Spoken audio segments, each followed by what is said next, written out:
Hello, everyone. Welcome to this month's Cha-ching podcast. I'm Chris, and today we're talking about surviving high school and picking up life lessons that'll help you through college and even your career.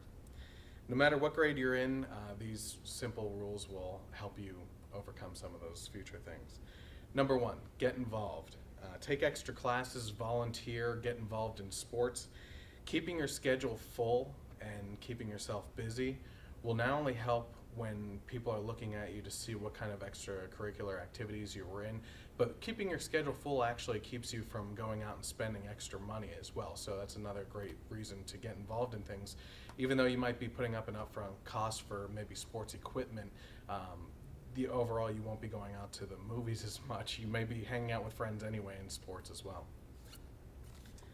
You might learn something about yourself. Doing extracurricular activities such as maybe an art class may provide you an avenue to find out that you're a designer.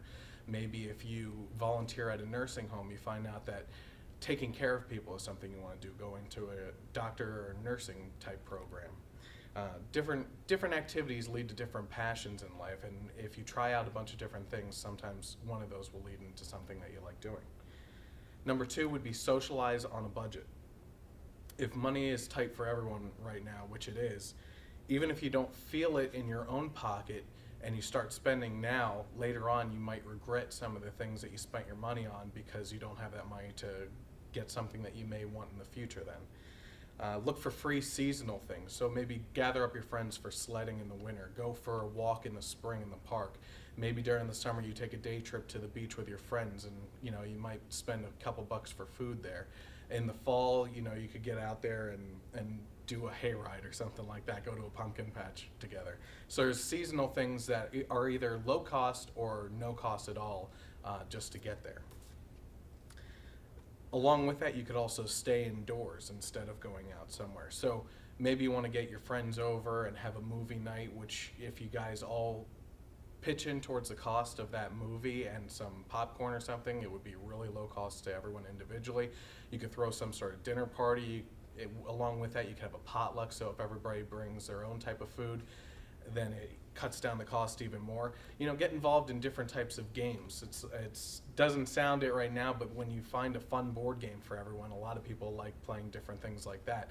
If you have an game system that everybody can get involved in, like maybe the Rock Band game that's out there, you could have up to 7 people playing on that. So, that could really get the energy in the room flowing with all your friends as well. Number 3 would be to shop smart. So look for clothes that can be worn over multiple seasons. A lot of things out there may look trendy at one point in time, but obviously some things don't transfer well from spring to summer, especially summer to fall when it starts getting really cold and temperatures drop. So look for things that maybe you could just roll up the sleeves a little bit. Even this type of jacket that I'm wearing, it's great for summertime, for getting out there and like cooler breezes and everything, and into the fall. If I have a longer sleeve shirt on underneath it, then it keeps me a little bit warmer as well. Look for new trends at discount retailers. There's a lot of stores out there that talk about how they get the aftermarket stuff that goes to the big stores.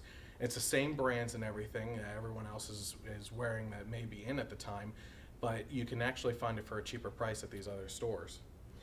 Buy from discount racks where available. Even if the trend has gone out of fashion, but you kind of think that it's something that you would wear all the time anyway.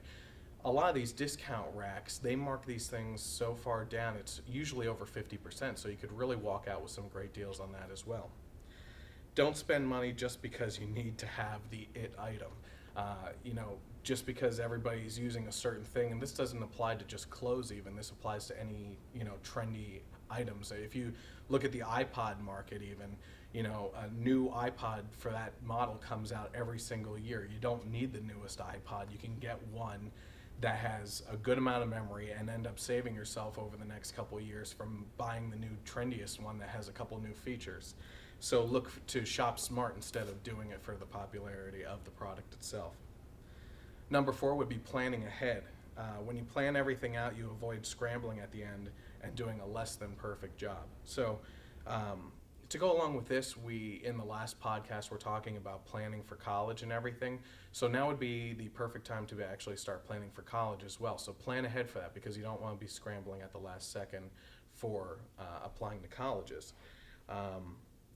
We had also talked about, if you talk to your parents, they may have an account set up for you already where they have savings for college that you might be able to contribute to. You might want to put some money away, maybe a little percentage of everything that you earn, and that could really help you out as well. Develop good study habits and plan ahead for schoolwork. This is kind of common sense. If you have good study habits now, those will transfer over to college. And if you're ahead of the game in college and you have these great habits, then it's going to obviously transfer over to your career path as well. If you're planning ahead, you're organized, and you could really tell that type of person when you're in a working environment, because their desk isn't cluttered and things are thrown all over it. You can tell that they know where everything is, and they're not going to scramble at the last minute trying to find something within a desk drawer. Start planning for college. Like I said, I want to revisit that one again, because you could check out the other podcasts, like I said, that we discussed. But talk to your parents, talk to your guidance counselor. When it comes to the account for that, like I say, if you have your parents and they have an account already for you, that's great. But if they don't, you might want to talk to someone at the credit union about setting up a share savings account. There might be other accounts that you could set up to save even better for. And if you have multiple accounts, you might even be able to take different percentages. If you go back to our podcast about the 10-10-10 rule, you could even do savings into something else for a vacation. So you save up for an even better vacation, whereas maybe 1 year you're going to go to the beach, in 2 years you could go on a cruise with the money that you saved up. So take a look at the other podcasts. Like I said, talk to your parents, the guidance counselor, and your credit union about what you can do to start preparing for different things. And take these life lessons to heart, because they will be following you beyond high school. If you have any questions, you could always leave comments in the blog section, but otherwise we'll see you on the next month's podcast.